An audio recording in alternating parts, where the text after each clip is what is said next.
இன்றைய வாசகம் அருமையான ஒரு வாசகம்.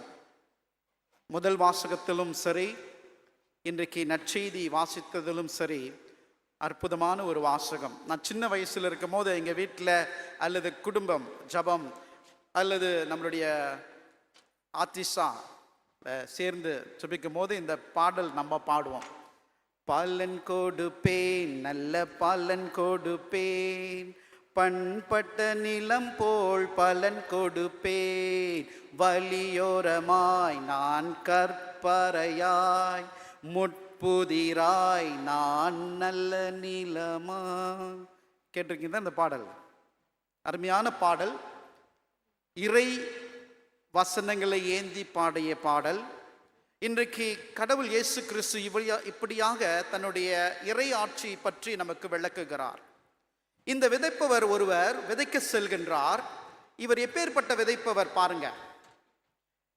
யாராவது விதைக்கிறன்னா என்ன செய்வாங்கன்னா, அந்த நல்ல மண்களை தோன்றி எடுத்து அது நல்லா உழவிய பிறகு, அந்த மண்களை நல்லா துளிர் எடுத்த பிறகுதான் அந்த விதைகளை அந்த மண்ணில் போடுவார். நல்ல விதைப்பவர். ஆமா இல்லையா?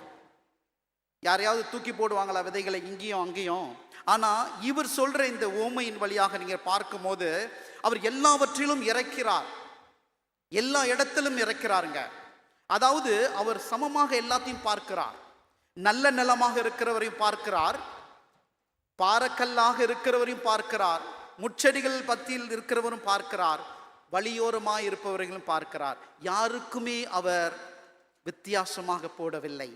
எல்லோரிடத்திலும் அவருடைய விதைகளை விளைவித்துக் கொண்டிருக்கிறார். அதனால இன்றைக்கு நாம் சரியாக புரிந்து கொள்ள வேண்டும். நான் இந்த பாடல் பாடல அந்த பாடலில் நீங்க பார்க்கலாம். நான் வழியோரமாய் இருக்கிறனா, இல்ல முட்புதிரில் மாட்டிக்கொண்டிருக்கிறனா, இல்ல கற்பாறையாக இருக்கிறனா, அல்லது நல்ல நிலமாக நான் மாறிட்டேனா? நல்லா யோசிச்சு பாருங்க, நான் எந்த நிலையில இருக்கிறேன் அப்படின்னு. அதே நேரத்தில் இன்றைக்கு முதல் வாசகத்தில் நம்ம வாசிச்சாங்க, சகோதரி அழகாக வாசிச்சாங்க, நல்ல குரல் வளம் அவங்களுக்கு.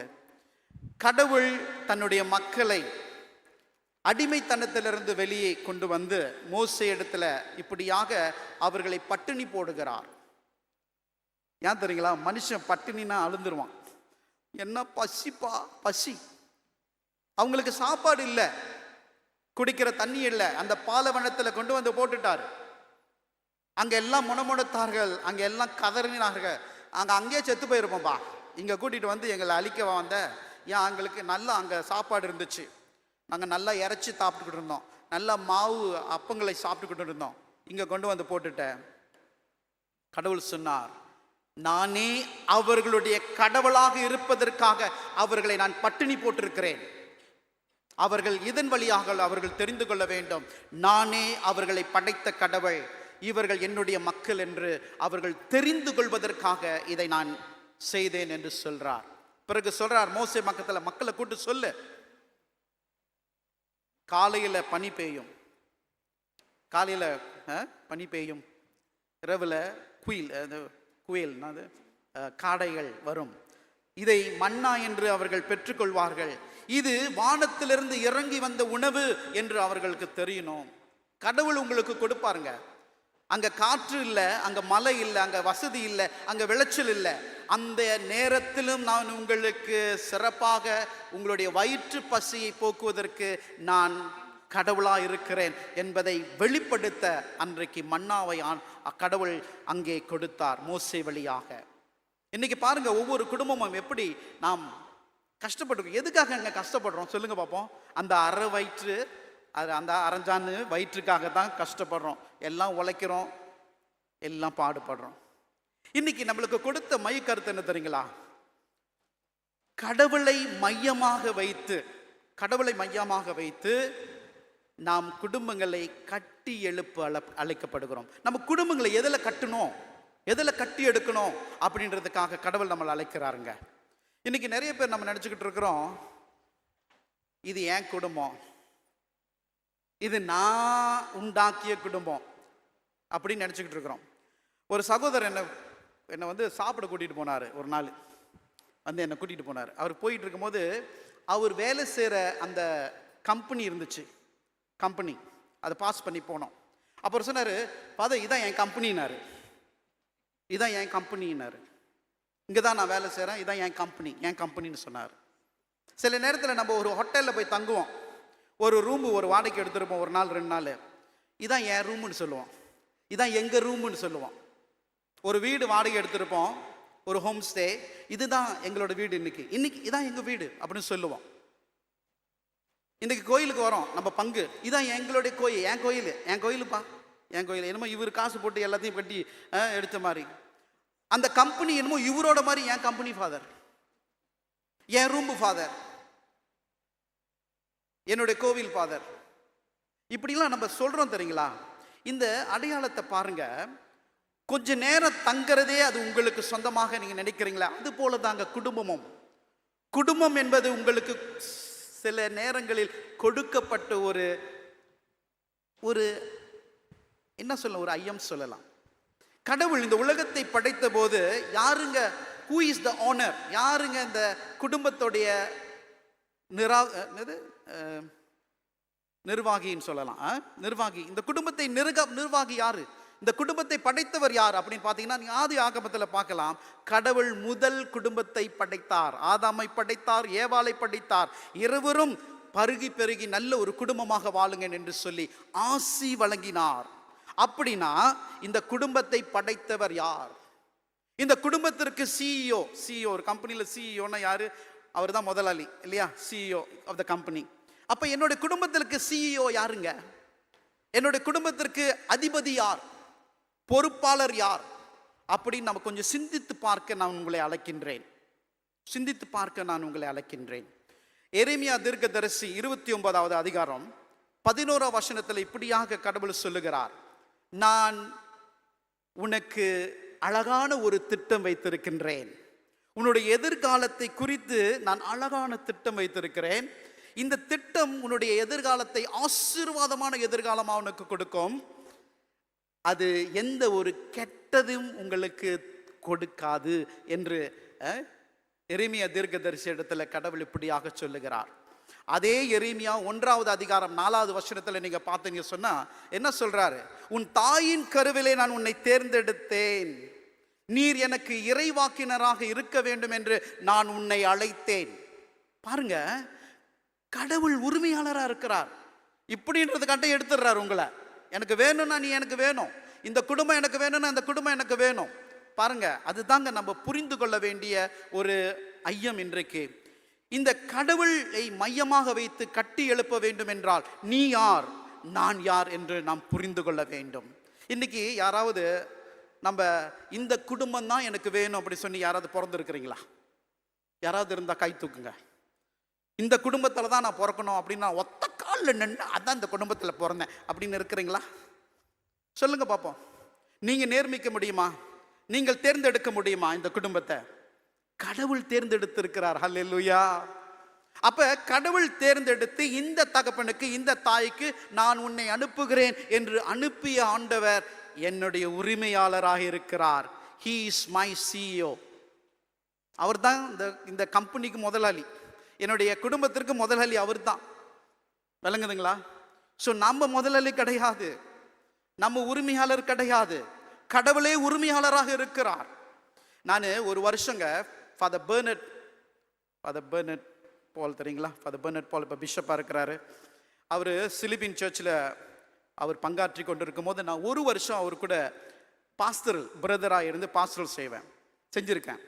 அப்போ ஒவ்வொரு நாளும் நாங்கள் பிரேக்ஃபாஸ்ட் சாப்பிடுவோம். பிரேக்ஃபாஸ்ட் வந்து நாங்கள் ரொம்ப வெளியே போகிறதுக்கு வருவேன்.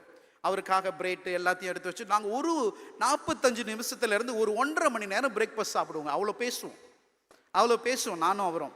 நான் பிரதராக இருந்தேன் அப்போ செமினரின்னா. ஆனால் அந்த பிரேக்ஃபாஸ்ட் முடியும் போது அவர் ஒரு வார்த்தை சொல்லுவாருங்க. என்ன தெரியுமா சொல்லுவார்? Let get in to our father's பிஸ்னஸ்ன்னு சொல்லுவார். அது எனக்கு அப்படியே மனப்பாடமாக போயிடுச்சு. Let get in to our father's business. It's not our business. இது என்னோட வியாபாரம் இல்லை, இது என்னுடைய பொறுப்பாளர் இல்லை, தேவன் என்னை அழைத்திருக்கிறார். அந்த பிஸ்னஸ்ல நான் ஒரு ஊழியன், அவ்வளவுதான். யாராவது கம்பெனியில் வேலை செஞ்சீங்கன்னா பார்த்துருப்பீங்க. நீங்கள் ஒரு கம்பெனிக்கு போனீங்கன்னா அந்த ப்ராசஸ் வந்து ஒரு ரா மெட்டீரியல் வந்து ஒரு பூரம் ஸ்டோர்லேருந்து கொண்டு வந்து ரா மெட்டீரியல் உள்ள போடுவாங்க. ப்ரொடக்ஷன் ஸ்டார்ட் பண்ணுவாங்க, அதுக்கப்புறம் மேனுஃபேக்சரிங், அப்படி அப்புறம் அசெம்பிளி, அதுக்கப்புறம் த finish product will be different.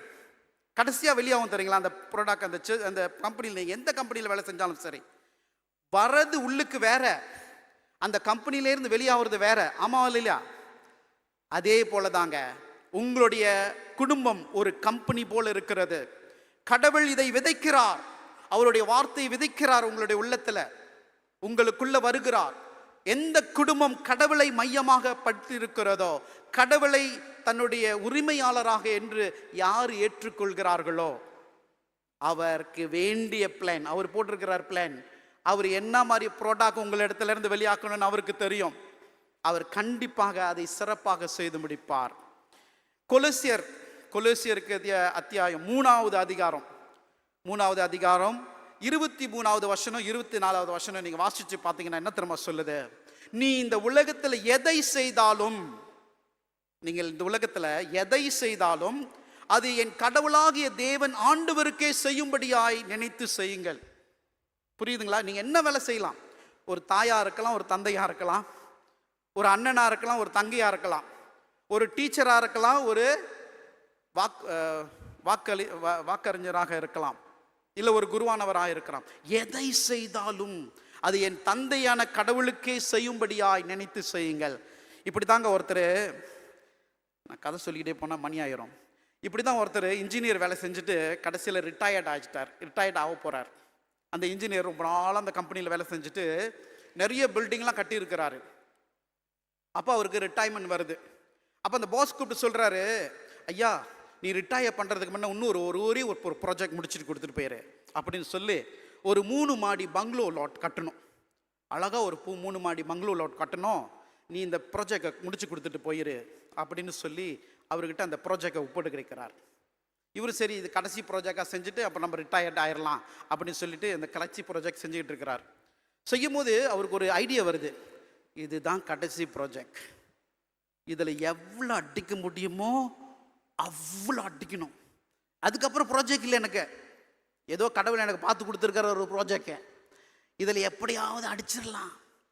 அங்கே 100 வெள்ளி செலவாக்குறத 20 வெள்ளி போட்டு செலவாக்கி அதில் கட்டிடுவோம் அப்படின்னு சொல்லி அந்த ப்ராஜெக்ட் முடிச்சுட்டாருங்க. நிறைய பணம் கொஞ்சம் அடிச்சிட்டாரு. முடிஞ்சோடனே அந்த ப்ராஜெக்ட் ஹேண்ட் ஓவர் பண்ணுறாரு முதலாளி கிட்ட. அந்த முதலாளி சொன்னார், நீ இவ்வளோ நாள் நம்ம கம்பெனியில் வேலை செஞ்சுருக்கிற, இந்த வீடு உனக்காக தான்ப்பா கட்ட சொன்னேன். இந்த கீயை கொடுத்து இந்த பங்களோ நீ கட்டணிய, அது உனக்காக தான். அவரு ஐயோ பாருங்க, புரியுதுங்களா என்ன சொல்றேன்னு? எத்தனை பேர் நம்ம இப்படி ஏமாத்தி வாழ்ந்து கொண்டு இருக்கிறோம் தெரியுங்களா? செய்கிற பொறுப்புகளிலிருந்து தவறாக செய்து கொண்டிருக்கிறோம். உண்மையாக உழைப்பது கிடையாது. ஊழியம் வாங்குகிறோம், வேலை செய்கிறோம், ஊழியம் வாங்குகிறோம், ஆனால் அதுக்கு வேண்டிய சரியான பொறுப்பான வேலையாட்களாக நாம் அமர்த்த கிடையாது நம்மளை. இதை ஆண்டவர் எச்சரிக்கிறார். காரணம், உங்களுக்கு கொடுக்கப்பட்ட இந்த குடும்பம் உங்களுடைய பொறுப்பில் இருக்கிறது என்று நீங்கள் ஒருபோதும் மறந்து விடாதீர்கள். அதற்கு நீங்கள் கணக்கு காட்ட வேண்டும். அதற்கு நீங்கள் நல்ல பொறுப்பாளராக இருக்க வேண்டும். நீங்கள் தந்தையாக இருந்தால் கடவுள் எப்படி உங்களுக்கு நல்ல தந்தையாக இருக்கிறாரோ அதுபோல நீங்கள் உங்களுடைய பிள்ளைகளுக்கு நல்ல தந்தையாக இருங்கள், நல்ல மனைவியாக இருங்கள், நல்ல கணவனாக இருங்கள், நல்ல பிள்ளைகளாக இருங்கள். இதை தாங்க பைபிள் முழுசுமா நீங்க வாசிச்சு பார்த்தீங்கன்னு சொன்னா கடவுள் தன்னை வெளிப்படுத்துகிறார். நான் உங்களிடத்துல எல்லா ஆசீர்வாதங்களையும் கொடுத்து இருக்கிறேன்பா, எல்லாத்தையும் கொடுத்துட்டேன், நீங்க அதை படி நீங்க நடந்தீங்கன்னா ஆசீர்வாதம் நிச்சயமாக உங்களது. இது தாங்க ஆண்டவர் நமக்கு வெளிப்படுத்துகிறார். நம்மளுடைய விசுவாசம் சில நேரத்தில் என்ன தெரியுங்களா, என்ன ஒன்றுமே கிடைக்கல, ஒன்றுமே வர மாட்டுது, கையில் ஒன்றும் மாட்ட மாட்டுது, இப்படி தான் வரும். புனித அன்னமாலை தேடி வரும். நான் உண்மையிலே சொல்கிறேங்க, இந்த திருப்பலி நான் தயாரித்து கொள்ளும் பொழுது நாங்கள் உட்காந்து ஜெபிக்கும் போது நான் சொன்னேன், ஆண்டவரே இந்த நிலம், இந்த செனன் நிலம், இந்த பகுதி அனைத்தும் கடவுளால் ஆசீர்வதிக்கப்பட்டிருக்கிறது. ஏன் தெரியுங்களா? எத்தனையோ குடும்பங்கள் உடைந்திருந்தாலும் ஒரு குடும்பமாக சேர்ந்து வருவது இந்த இடங்க. ஒத்துக்கிறீங்களா? மகன் வரவே மாட்டார் சிங்கப்பூர்ல இருந்து, இல்லை அங்கே இருக்கிறாங்க, அங்கே படிக்கிறாங்க, வரமாட்டாங்க. ஆனால் சென்னேன்னா அம்மாவை நான் சென்னேன்னு கூட்டிகிட்டு போகணும், எங்கள் குடும்பம் எல்லாம் ஒன்றா போகணும் அப்படின்னு வரமா இல்லைங்களா? எத்தனை குடும்பங்கள்ங்க ஒன்று சேர்ந்து வருகிறது. நான் அதை நினைக்கும் போது என் கண்ணில் தண்ணி வந்துச்சு. ஏன் தெரியுங்களா? என்னுடைய குடும்பமும் இப்படியாக தான் ஓடி வந்தது இந்த இடத்திற்கு. கடவுள் அற்புதம் செய்ய காத்திருக்கிறாருங்க. குடும்பமாக நாம் நம்ம ஒப்பு கொடுக்கும் போது இறைவன் ஆசீர்வாதங்களை வழங்கி கொண்டே இருக்கிறார். ஆனால் நம்ம நம்பணுங்க, என்னை படைத்த கடவுள் என்னுடைய உரிமையாளராக இருக்கிறார். என்னுடைய ஜபங்களை கேட்டு கொண்டிருக்கிறார். அவர் மறக்கலைங்க. நீங்கள் ஏறெடுத்த ஒவ்வொரு ஜபமும், நீங்கள் மாதா கிட்டத்தில் அல்லது அண்ணாள் இடத்துல நீங்கள் வேண்டிக் கொண்ட ஒவ்வொரு ஜபமும் கடவுள் மறக்கலை. ஆனால் என்ன கேட்குறாரு? போய் நீ உன் குடும்பத்தை அன்பு செய். இதுதான் ஆண்டவர் வெளிப்படுத்துகிறார். எபிரியருக்கு எழுதிய அத்தியாயம் 11வது அதிகாரம் 1வது வசனத்தில் இப்படியாக சொல்லப்படுறது, நம்முடைய விசுவாசங்க கண் பார்வையால் அல்ல, நாம் விசுவாசத்தினால் நாம் வழிபடுகின்றோம் அப்படின்னு. We are not walk by sight, we are walk by faith. We are walk by faith. கடவுள் கொடுக்கின்ற இந்த விசுவாசத்தின் வழியாக நான் ஆளப்படுத்துகிறேன். இல்லை ஃபாதர், எனக்கு தெரியல, நானும் வாசிக்கிறேன், எங்கே இப்படி ஒன்றும் முடியல, நானும் ஜெபம் பண்ணுறேன். எல்லாம் ஃபோன் வச்சுருக்குறோம்ல, எல்லாம் ஃபோன் வச்சுருக்குறீங்க. எங்கேயாவது போனீங்கன்னா வைஃபை பாஸ்வேர்ட் கொடுங்க, வைஃபை பாஸ்வேர்ட் கொடுங்க.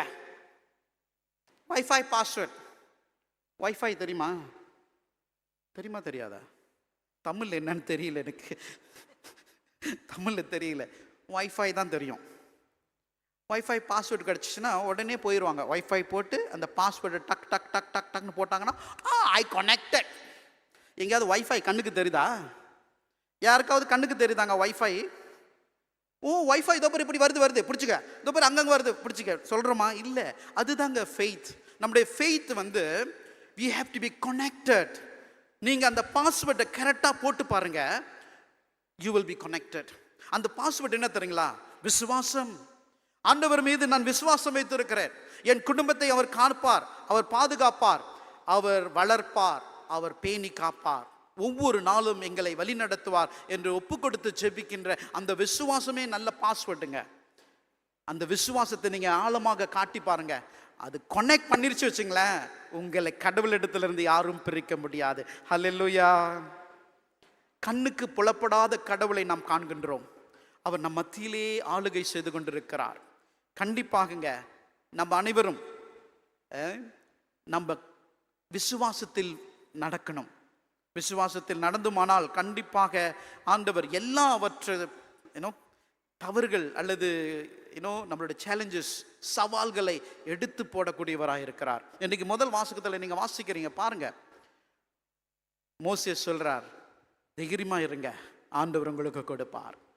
ஆமென். அதுபோல நாமும் ஆண்டவர் மத்தியில வாழ ஆரம்பிக்கின்றோம். இன்றைக்கு இந்த நற்செய்தியில விதைகள் விழுகின்றன, விழுது. இன்னைக்கு உங்க மனசுல விழுது, ஆண்டவர் உண்மையானவர் என்று விழுது.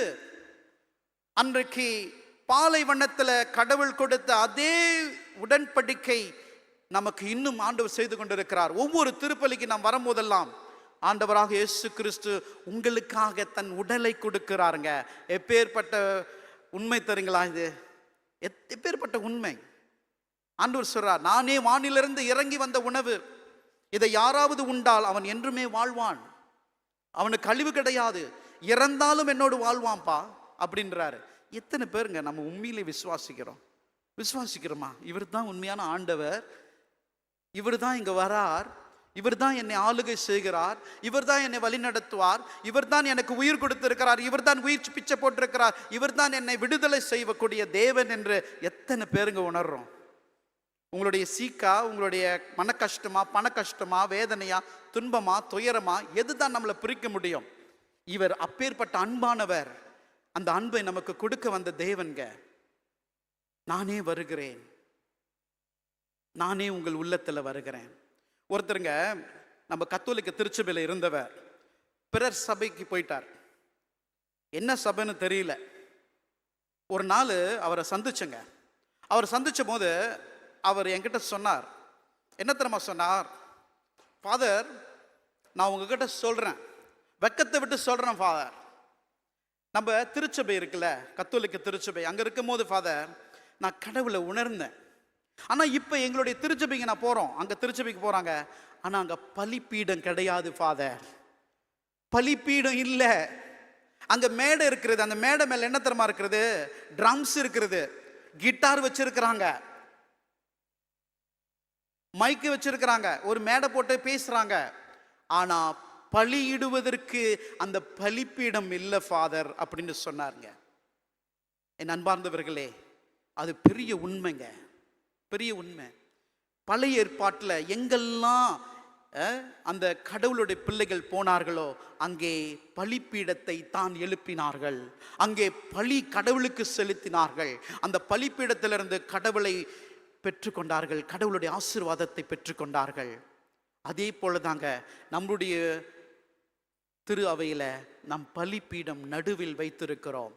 இந்த பலிப்பீடமானது கடவுளே நமக்காக வந்து தன்னை கொடுக்கிறவராயிருக்கிறார்.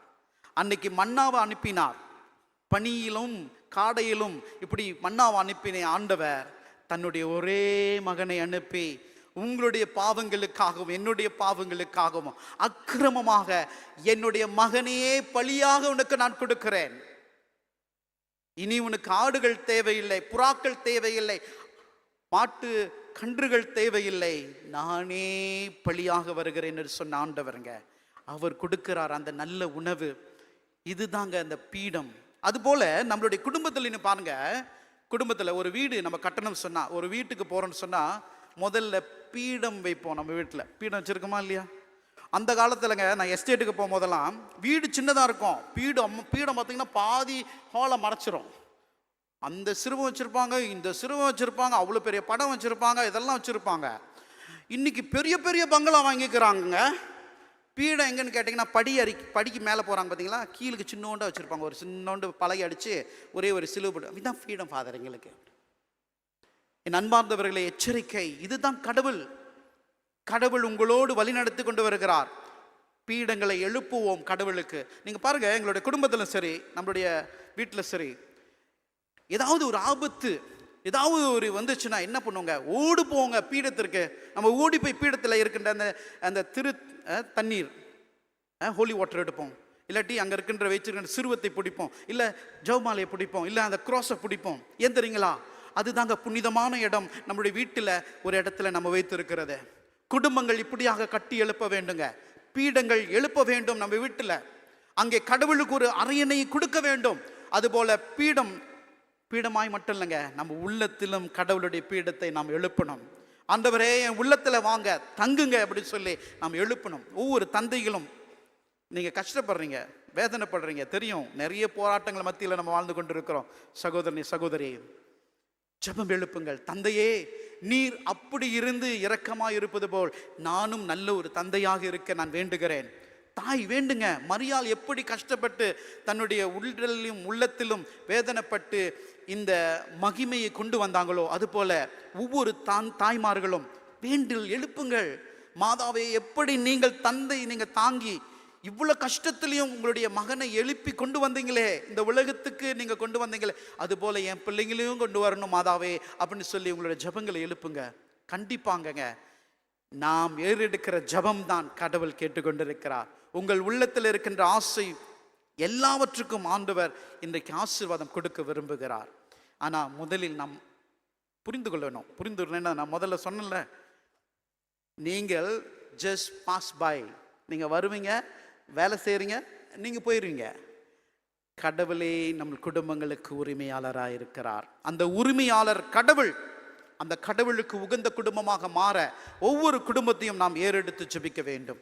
அப்பொழுது தான் அனைவரும் இயேசுவின் சகோதர சகோதரிகளாக ஒரே விண்ணுலகில் இருக்கின்ற குடும்பத்தையும் மண்ணுலகில் இருக்கிற குடும்பமும் ஒரே குடும்பமாக நாம் கடவுளை போற்றி புகழ முடியும். ஆக இந்த திருப்பலியில் மன்றாடுங்க. ரொம்ப பேசிட்டேன். கண்டிப்பா இன்னைக்கு ஆண்டவர் நம் அனைவரையும் ஆசீர்வதிப்பார், நம்மை வழி நடத்துவார் என்று நம்பிக்கையோடு ஜெபிப்போம். உழைப்பை போடுவோம். கஷ்டத்தை கொஞ்ச நேரம் கஷ்டப்பட்டாலும் வருகின்ற பின் விளைவு நல்லா இருக்குங்க. கண்டிப்பாக யாரெல்லாம் உழைப்பு போடுறாங்களா, ஒரு உதாரணத்துக்கு சொல்கிறேன். நம்ம பார்க்குறோம், ஐயா நல்லா ஃபிட்டாக இருக்கிற அப்படின்னு கேட்டிங்கன்னா, அவர் உழைக்கிறாருங்க. அன்றாடிக்கும் ஒரு 3 மணி நேரமாவது எக்ஸசைஸ் பண்ணுறாரு, வேறு வலிக்கிறாரு, கண்டது கடுதையும் சாப்பிட்றதில்ல, எதெல்லாம் விட்டு கொடுக்குறாரு. He knows what is the suffering that he goes through. எவ்வளோ உழைப்புகள் போடுகிறார், அப்பொழுது தான் அவருடைய உடல் நல்லாக கட்டுக்கோப்பாக இருக்கிறது. அதுபோல தான் நம்மளோட உழைப்பை போட்டுமானால் அதுக்கு வேண்டிய தன்மானம் கடவுள் தானாக கொடுக்கிறார். ஆக இன்றைக்கு இந்த திருப்பலியிலே மன்றாடுவோம். இயேசு நமக்காக வருகிறார். மத்தேயு 6:33 சொன்னது போல, முதலில் கடவுளை நாடுவோம், அந்த உரிமையாளரை நாடுவோம், மற்ற இது எல்லாம் நமக்கு கூட்டி கொடுப்பார் ஆண்டவர். ஆமேன்.